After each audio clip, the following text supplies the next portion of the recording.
सभी को जय जिनेंद्र।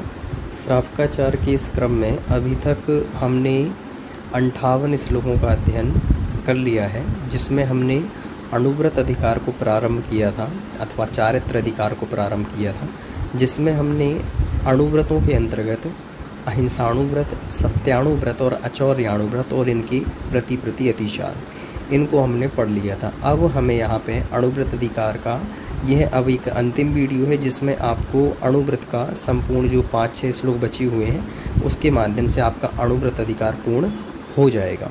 तो अणुव्रत अधिकार में अब हम चौथे अणुव्रत को यानी ब्रह्मचर्य अणुव्रत के बारे में पढ़ेंगे, जिसका सर्वप्रथम उच्चारण करते हैं। ना तु परदारान गच्छति न परान गमयति च पापभीतिर्यत् सा परदार निवृत्ति स्वदार संतोषेनामापि। तो देखिए क्या कहते हैं, यानी ब्रह्मचर्य अणुव्रत की क्या परिभाषा है, यानी अणुव्रती का ब्रह्मचर्य क्या है। तो इसके लिए यह श्लोक है। तो कह रहे हैं नातु परदारान गच्छति, नातु परदारान गच्छति, ना यानी नहीं, परदारान यानी परदारा यानी दारा का मतलब होता है पत्नी। तो ना तो वो परदारा के पास गच्छति, ना तो जाता है, और ना परान गमयति, और ना दूसरों को भेजता है। यानी ऐसा नहीं कि वह स्वयं नहीं कर रहा तो दूसरों से वह इस प्रकार के कार्य कराए, तो कहा नहीं, ना तो परदारा के पास में गच्छति जाता है और ना परान गमयति, ना ही दूसरों को भेजता है। कैसे? पाप भीतिर्यत्, पाप भीति, पाप भीति का मतलब होता है जो पाप से भयभीत है। यत यानी जो, तो यत यानी जो पाप भीति यानी पाप से भीति करता है अथवा पाप से भयभीत होता है अथवा पाप नहीं करना चाहता, ऐसा वह अणुव्रती क्या करता है, ना तो परदारान गच्छति और ना परान गम्यति, ना तो स्वयं जाता है ना ही दूसरे को इस प्रकार से दूसरी की दारा के पास में, दूसरी की पत्नी के पास में किसी को गलत कार्य के लिए भेजता है।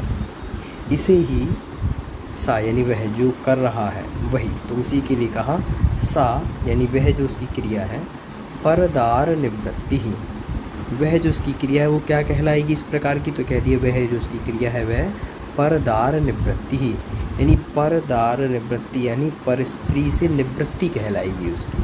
देखिए, ना तो पाप के भय से इससे पाप होगा ये सोच के ना तो वो दूसरों की पत्नी के पास में जाता है ना किसी को भेजता है, ऐसी जो उसकी क्रिया है सा क्रिया, वह जो क्रिया है वो क्या कहलाएगी, परदार निवृत्ति।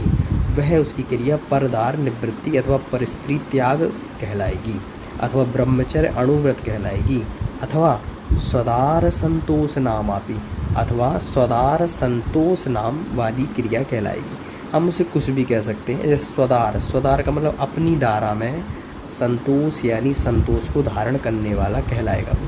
देखिए, जो परदारा के पास ना जा रहा है ना किसी को भेज रहा है वो क्या कहलाएगा, स्वदार संतोष। स्वदार यानी अपनी दारा में अपनी पत्नी में संतोष करने वाला कहलाएगा। तो उसे हम ब्रह्मचर्य अणुव्रती भी कह सकते हैं, उसे हम परदार निवृत्ति यानी दूसरे की दारा से निवृत्ति व्रत वाला भी कह सकते हैं, और उसको हम स्वदार संतोष यानी अपनी दारा में संतोष करने वाला भी कह सकते हैं। नाम आपी का मतलब स्वदार संतोष संज्ञा कहलाती है। तो हम उसे कुछ भी तीनों नामों में से ब्रह्मचर्य अणुव्रत, परदार निवृत्ति और स्वदार संतोष आदि आदि संज्ञा कह सकते हैं, जो पाप के भय से ना तो दूसरे की पत्नी के पास में जाता है और ना ही किसी अन्य को भेजता है। तो ये ब्रह्मचर्य अणुव्रत की परिभाषा है, यानी ब्रह्मचर्य का अणुव्रत का पालन करने वाला इस प्रकार की क्रिया को करता है। तो ये बड़ी ही अच्छी परिभाषा, सरल परिभाषा ब्रह्मचर्य अणुव्रत की बता दी। अब ब्रह्मचर्य अणुव्रत के कौन से 5 अतिचारों से उसे बच के रहना चाहिए, नहीं तो उसके ब्रह्मचर्य अणुव्रत में दोष लगेगा। तो उन 5 अतिचारों को अब देखते हैं। अब 5 अतिचारों के नाम बता रहे हैं, तो इसका उच्चारण करते हैं। अन्न विवाह करणा नंग क्रीणा विटत्व विपुलत्रशः इत्वरिकागमनं च स्मरस्य पंच व्यतिचाराः। तो देखिए क्या कह रहे हैं, 5 अतिचार। तो कह रहे हैं अन्य विवाह करण यानी दूसरे का विवाह करवाना, यानी अपने बच्चों का तो विवाह करा सकता है, अथवा जो उसके आश्रित हैं उनका तो विवाह करा सकता है, लेकिन अगर वो अन्य का विवाह करवाता है किसी का तो फिर उसके ब्रह्मचर्य में दोष लगेगा। इसलिए अन्य विवाहकरण ये एक अतिचार है, इससे ब्रह्मचर्य अनुवृत्ति को बच के रहना चाहिए। दूसरा कह दिया अनंग क्रीड़ा। अनंग क्रीड़ा का मतलब होता है यानी काम सेवन के जो अंग हैं अथवा जो वंश परंपरा को आगे बढ़ाने के लिए जितनी क्रिया की जाती है उस क्रिया के अलावा जो अंग उसके लिए नहीं है अथवा किसी अन्य स्थान से इस प्रकार की वासना के कारण उसमें लोलुपता होना, इसको अनंग क्रीड़ा कहते हैं। यानी अंग को छोड़ के अनंग किसी अन्य अंगों के साथ में वासना आदि की पूर्ति करना, यह भी एक ब्रह्मचर्य अनुवृत्ति का क्या है, अतिचार है, जिससे उसे बच के रहना चाहिए। इसके बाद में कहती है विटत्व।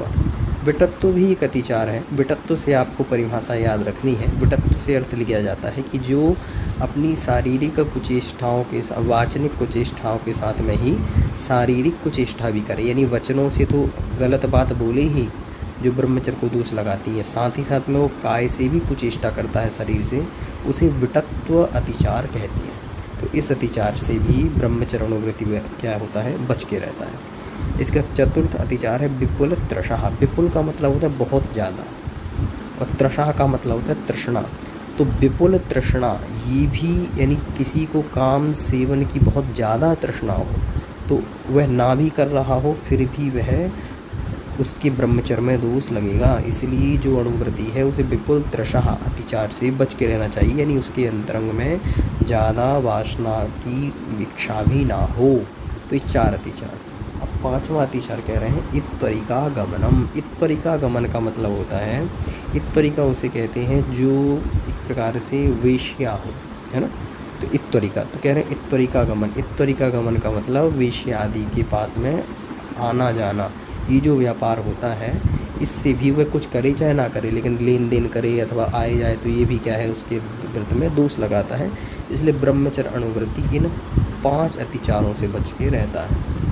अच्छा, फिर कह रहे हैं चा, साथ में और स्मरस्य, है ना। चा, हाँ ठीक है, इसका जब विच्छेद करेंगे तो ये तो चा हलंत आपका फिर निकलेगा अस्मरस्य। अस्मरस्य का मतलब होता है ब्रह्मचर्य। देखिए स्मरस्य का मतलब अब्रह्म और यहाँ पे क्या लिखा अस्मरस्य, यानी ब्रह्मचर्य अनुव्रत के 5 व्यतिचार, यानी 5 व्यतिचार कहे गए हैं। ये क्या कहे गए हैं, अस्मरस्य। अस्मरस्य यानी ब्रह्मचर्य अनुव्रत के 5 व्यतिचार, यानी 5 व्यतिचार कहे गए हैं। तो इस प्रकार से ब्रह्मचर्य अनुव्रत की परिभाषा और इसके 5 अतिचार आपने जाने।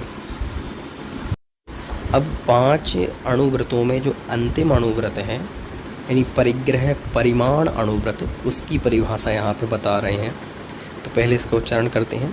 धन धान्यादि ग्रंथम परिमाय ततोधिकेषु निःस्पृहता परिमित परिग्रह स्यात् इच्छा परिणाम नामापि। जैसे आप एक साथ बोलना चाहें तो इतना बोल सकते हैं, परिमित परिग्रह स्यात्, है ना। स्यात् तक बस बोलेंगे, वैसे तो इसका विच्छेद में स्यात् होगा, फिर निकलेगा इच्छा परिणाम नामापि। लेकिन आप ऐसा अगर एक साथ बोलें तो दीक्षा भी बोल सकते हैं।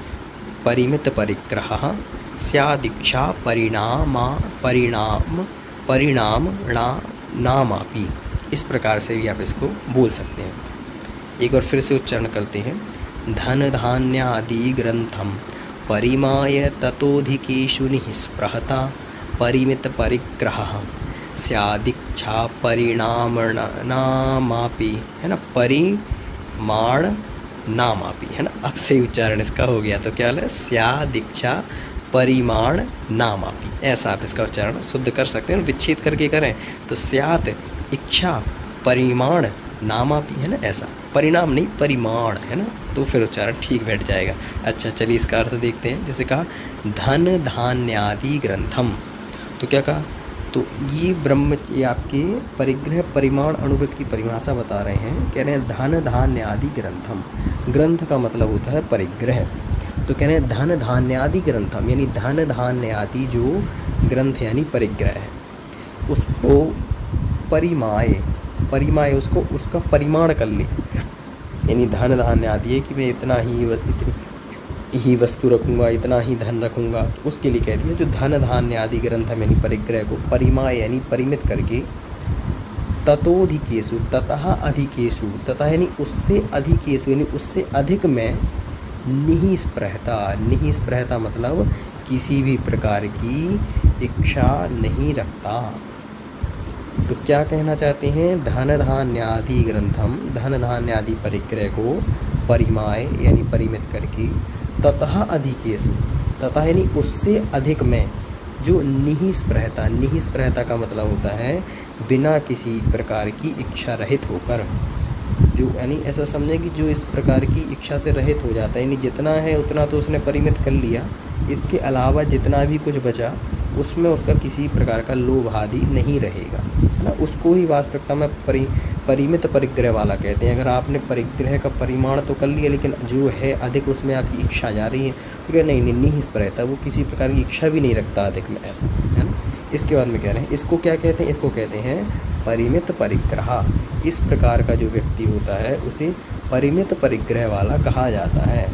अथवा स्यात् का मतलब होता है, यानी स्यात् का मतलब होता है, तो परिमित परिग्रह, परिमित परिग्रह वाला स्यात् यानी होता है।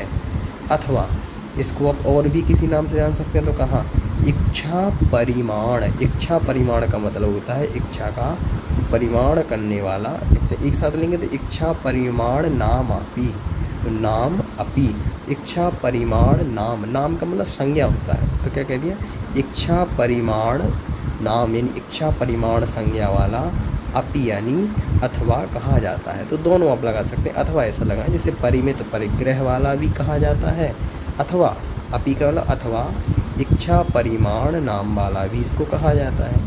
स्यात् यानी होता है, अथवा कहा जाता है, तो दोनों अर्थ आप लगा सकते हैं। तो इस प्रकार से इसका अर्थ बताया, जो धन धान्य आदि ग्रंथ जो परिग्रह है उसको परिमाय परिमित करके ततोधिकेषु उससे अधिक जितनी सामग्री है उन सबसे निःस्पृहता यानी स्पृहता रहित हो जाता है, उसे परिमित परिग्रह, परिमित परिग्रह वाला स्यात् यानी होता है, अथवा कहते हैं। अथवा इसको कोई दूसरा नाम भी है तो हाँ उसको इच्छा परिमाण, इच्छा परिमाण वाला भी उसको संज्ञा प्राप्त होती है, उससे हम कह सकते हैं, अथवा उसे परिग्रह परिमाण वाला कह सकते हैं। दोनों आप इसको लगा लें। इस प्रकार से परिग्रह परिमाण अणुवृत्त की परिभाषा यहाँ पे बता दी।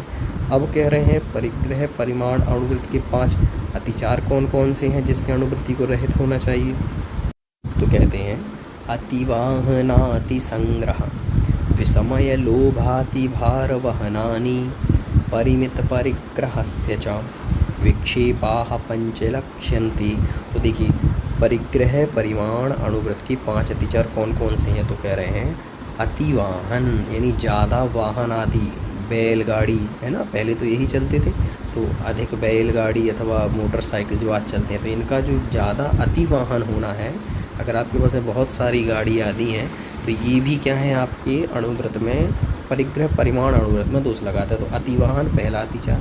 दूसरा अति संग्रह, अति संग्रह का मतलब बहुत ज़्यादा इकट्ठा करना, बहुत ज़्यादा ये भी रख लूँ वो भी रख लूँ, है ना। तो अति संग्रह यानी जो अधिक जोड़ना है इसके लिए ये उसके लिए, तो ये सब भी किस में आता है आपके अणुवृत्त के व्रत में दोष लगाता है। तो ये दूसरा अतिचार है, इससे भी अणुवृत्ति रहित होता है। तीसरा कह दिया विषमय, विस्मय, विस्मय का मतलब होता है कि खेद खिन्न होना, खेद खिन्न होना मतलब अथवा आश्चर्यजनक होने। किसी का आपने देखा कि भाई इसके पास तो बहुत सारी सामग्री है और आप उसको देख के आश्चर्यचकित हो रहे हैं, विस्मित हो रहे हैं, अथवा आपको बड़ा ही एक प्रकार से खराब महसूस हो रहा है।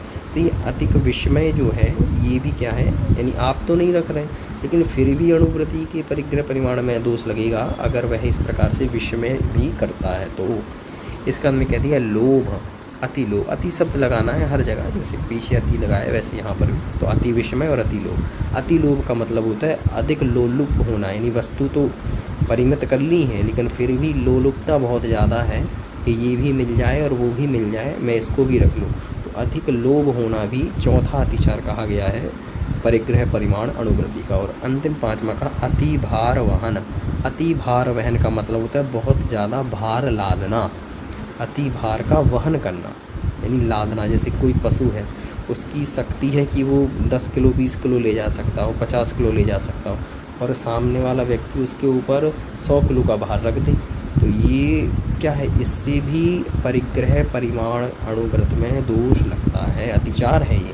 तो आप सोचेंगे ये अति भार तो हमने अहिंसाणुव्रत में भी पढ़ा था और परिग्रह परिमाण में ही पढ़ रहे हैं, तो दोनों में अंतर क्या है? तो दोनों में शाब्दिक अंतर, तो ये अशाब्दिक तो एक ही रूप सा लग रहा है, परंतु अंतर इतना है कि जब हम अहिंसाणुव्रत में अति भार की बात करेंगे तो वहाँ पे बात होगी हिंसा के रूप में, कि अगर वो हिंसा करने की इच्छा से अथवा हिंसा कर रहा है तो इस रूप में लिया गया है। परंतु यहाँ पे जो अति भार है वो लोभ के कारण अथवा और ज़्यादा मैं कमा लूँ इस प्रकार के भावों से रखा है, तो इसलिए अति भार को जब हिंसा के रूप में देखा जाएगा तो उसे अहिंसा अणुव्रत के दोष में रखा जाएगा, और जब उसे आपके परिग्रह परिमाण अणुव्रत में रखेंगे तो यह इस रूप में अति भार प्राप्त होगा कि इसे लोभ अधिक। तो ये 5 अतिचार किसके बताए? आपके पंचम यानी अंतिम अणुव्रत के, यानी परिग्रह परिमाण अणुव्रत के 5 अतिचार बता दिए। बाद में कह रहे हैं परिमित परिग्रहस्य च।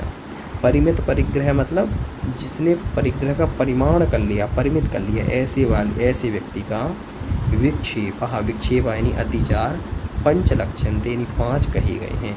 ऐसे 5 अतिचार विक्षेपा यानी 5 अतिचार लक्ष्यन्ते यानी कहे गए हैं अथवा लक्ष्य किए गए हैं। क्या कि किसके? तो कहते हैं परिग्रह परिमित करने वाले व्यक्ति के 5 अतिचार कहे गए हैं। तो इस प्रकार से हमने 5 अणुव्रत और इनकी अतिचारों को पूर्ण हमने पढ़ लिया। कुछ 2-3 श्लोक और हैं अणुव्रत संबंधी, उसको देखते हैं। अब यहाँ पे अगले 63 नंबर के श्लोक में बता रहे हैं कि अगर कोई इन 5 अणुव्रतों का पालन करता है तो उसे ऐसा क्या प्राप्त होता है अथवा इसका क्या फल है? तो कह रहे हैं पंचाणुव्रत निधयो निरतिक्रमणाः फलन्ति सुरलोकम यत्रावधरिष्टगुणा दिव्य शरीरम च लभ्यन्ति। तो कह रहे हैं अगर कोई इन 5 अणुव्रतों का पालन करे तो कह रहे हैं 5 अणुव्रत निधया, निधि का मतलब होता है संपत्ति।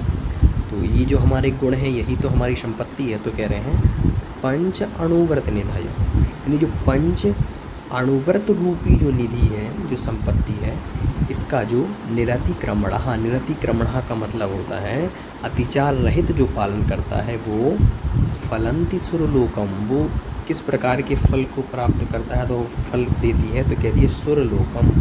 सुरलोकम का मतलब होता है देवताओं का लोक अथवा स्वर्ग। तो कह रहे हैं जो इन 5 अणुव्रत रूपी निधि का, संपत्ति का जो निरतिक्रमण यानी अतिचार रहित पालन करता है वो फलन्ति सुरलोकम, उस सुरलोक को प्राप्त कराता है अथवा उसे स्वर्गों की प्राप्ति होती है।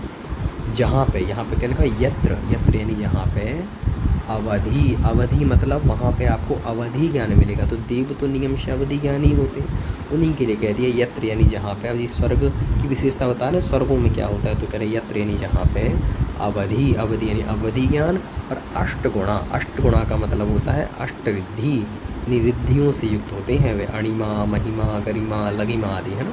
इसके बाद कह रहे हैं और दिव्य शरीरम, दिव्य शरीर को लभ्यन्ते यानी प्राप्त होते हैं। तो जो 5 अणुव्रतों का निरतिक्रमण अतिचार रहित पालन करता है वो सुरलोकम फलन्ति, सुरलोक को फलता है तो सुरलोक उसको प्राप्त होता है, देवलोक प्राप्त होता है। अष्टगुणा, यहाँ पे सबसे पहले अवधि। अवधि यानी अवधि ज्ञान। अष्टगुणा यानी 8 गुण। और दिव्य शरीर लभ्यन्ते यानी प्राप्त होते हैं। इन 5 अणुव्रतों से देवलोक की प्राप्ति होती है, ये तो बता दिया। अब कह रहे हैं कि इन 5 अणुव्रतों में कौन प्रसिद्ध हुआ है। जैसे अहिंसा अणुव्रत, इसमें कौन ऐसा व्यक्ति है जो प्रसिद्ध हुआ हो, अहिंसा का बहुत अच्छे से पालन किया हो। ऐसे सत्य अणुव्रत में अथवा सत्य को पालन करने में कौन प्रसिद्ध हुआ है।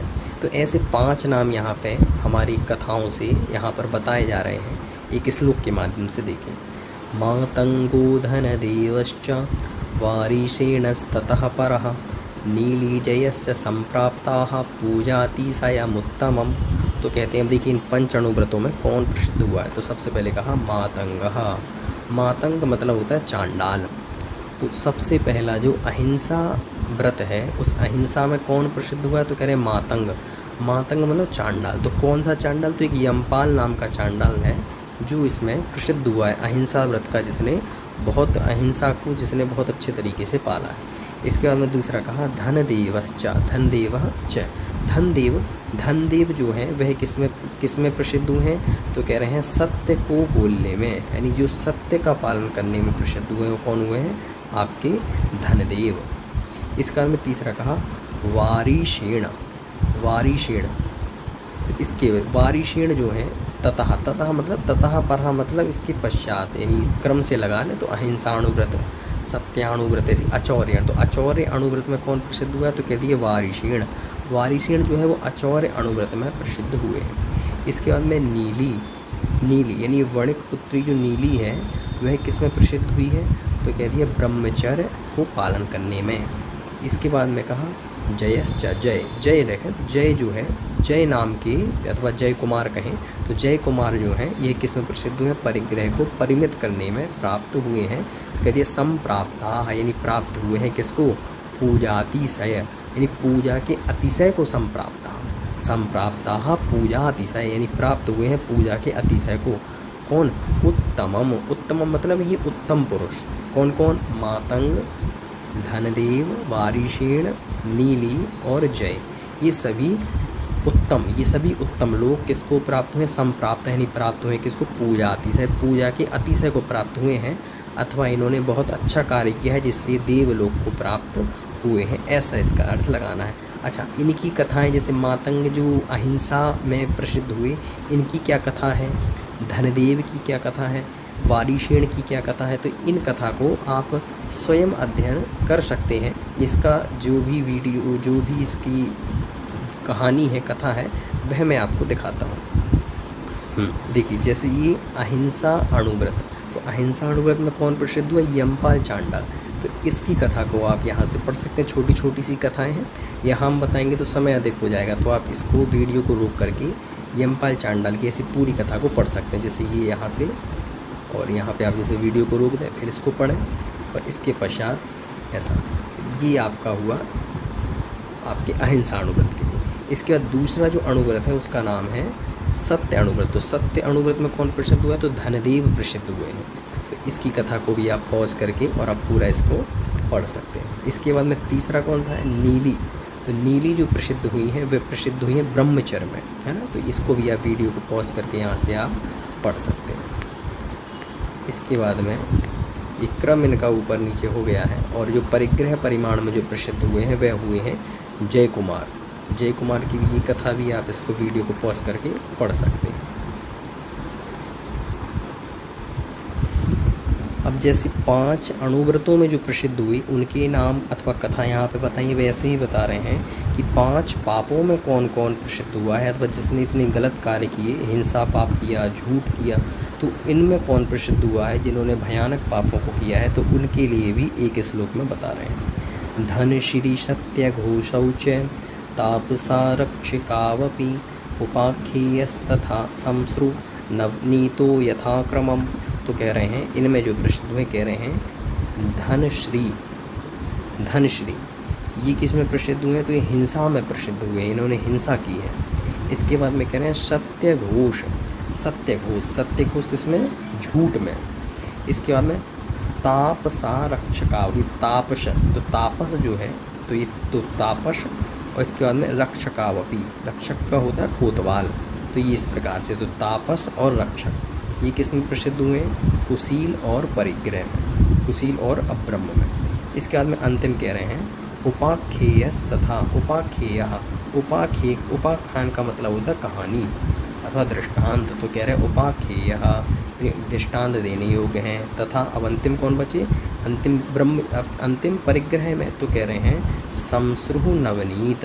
संसृहु नवनीत जो है वो यथाक्रम, यानी यथाक्रम इन सबको लगा लें, हिंसा, झूठ, चोरी, कुशील और परिग्रह में। जैसे धनश्री हिंसा में, सत्यघोष झूठ में, फिर चोरी में, फिर कुशील में, कोतवाल, और उसके बाद में पंचम संसृहु नवनीत जो है ये किस में प्रसिद्ध हुए? आपके परिग्रह में। तो इस प्रकार से 5 पापों में प्रसिद्ध जो व्यक्ति हैं उनके यहाँ पे नाम बता दिए।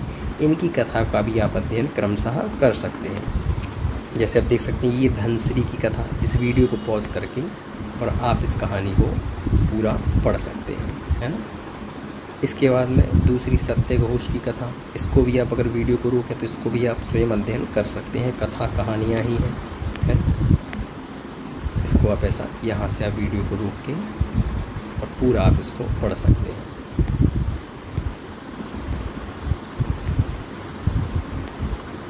इसके पश्चात चोरी में प्रसिद्ध तापस की कथा, इसको भी आप वीडियो को रोक के यहाँ से आप इसको पूरा पढ़ सकते हैं। इसके बाद में यमदंड कोतवाल की कथा, इसको भी आप यहाँ से वीडियो को पॉज करके पढ़ सकते हैं। इसके बाद में अंतिम परिग्रह में जो प्रसिद्ध हुए हैं शमश्रु नवनीत, इसकी कथा को यहाँ से पॉज करके पूरा देख सकते हैं। तो ये इस प्रकार से 5 पापों में प्रसिद्ध की कथा हमने यहाँ पे देख ली। अब यहाँ पे अंतिम श्लोक जिसमें अब ये आपका अणुव्रत अधिकार जो है यहाँ से पूर्ण हो जाएगा, और इसके बाद में जो अगली वीडियो आएगी उसमें हम पढ़ेंगे आपके आगे के जो गुण व्रत हैं उस अधिकार को पढ़ेंगे। तो ये अंतिम श्लोक अणुव्रत अधिकार का, जिसमें श्रावक के 8 मूल गुणों के बारे में बता रहे हैं कि 8 मूल गुण श्रावक के कौन से होते हैं। मूल का मतलब होता है जो करना ही चाहिए। तो पहले इसका उच्चारण करते हैं। मध्यमांश मधुत्याग सहाणुव्रत पंचकम 8 मूल गुणानाहुर ग्रहीणाम श्रमणोत्तमाः। तो देखिए क्या कह रहे हैं, मध्य है ना, तो देखिए ऐसा देखिए, मध्य मांस मधु त्याग ही है ना, ये 3, तो ये हो गए ये 3 मकार। सहाणुव्रत पंचकम, देखिए सह यानी सहित, अणुव्रत पंचकम यानी 5 अणुव्रत सहित, यानी देखिए एक तो मध्य यानी शराब, एक मांस और तीसरा मधु, इन तीनों का त्याग, और अणुव्रत पंचकम यानी इन तीनों के सह यानी साथ में अणुव्रत पंचकम जो 5 अणुव्रत है। तो टोटल आपके 8 मूल गुण हो जाएंगे। जैसे 3 मध्य मास मधु का त्याग और 5 अणुव्रत, तो टोटल कितना हो गया आपका 8। तो ये 8 मूल गुण श्रावक के बताए गए हैं। तो कह दिया मध्य मास मधु का त्याग के साथ में अणुव्रत 5 अणुव्रतों का पालन करना, जो भी पीछे कहीं है, यही क्या है 8 मूल गुण। 8 मूल गुण ऐसा एक साथ लगाएंगे तो 8 मूल गुणान, किसने, आहुर, आहु का मतलब कहा है, तो किसके लिए कहा है, ग्रहीणाम, ग्रहीणाम मतलब ग्रस्तों के लिए। तो कह रहे हैं 8 मूल गुणान यानी 8 मूल गुण को, आहु मतलब कहा है, तो किसके मूल गुण को कहा, तो ग्रहीणाम, ग्रहीणाम यानी ग्रस्तों के, ये मुनिराजों के लिए नहीं है। तो इसलिए कह दिया मध्य मास मधु का त्याग के साथ में ही सह यानी साथ में 5 अणुव्रतों का पालन करना, 8 मूल गुण 8 मूल गुण, आहु यानी कहा गया है, ग्रहीणाम यानी श्रावकों का 8 मूल गुण कहा है। तो किसने कहा है, तो श्रमणोत्तम। श्रमणोत्तमा का मतलब होता है जो श्रवण में उत्तम है, यानी मुनियों में उत्तम है। तो मुनियों में उत्तम कौन है, तो गणधर आदि देव है, जो द्वादशांग के पाठी हैं, श्रुत ज्ञानी हैं, तो उनके लिए कहा श्रमणोत्तम। जो गणधर देव हैं, श्रवणों में उत्तम है, उन्होंने आहु यानी कहा है 8 मूल गुणान, 8 मूल गुण को, किसके, तो ग्रहीणाम यानी ग्रस्तों के। कौन कौन से, 3 मध्यमाश मधु यानी 3 मकार का त्याग और 5 अणुव्रत। तो इस प्रकार से ये 8 जो अणुव्रत हैं, ये जो 8 मूल गुण हैं, यह श्रावकों के कहे गए हैं। तो इस प्रकार से हमने 66 श्लोक तक अभी तक हमने अणुव्रत अधिकार को पूर्ण पढ़ लिया है। अब 67 नंबर श्लोक से हम गुणव्रत अधिकार को प्रारंभ करेंगे और लगभग 2 वीडियो में गुणव्रत अधिकार का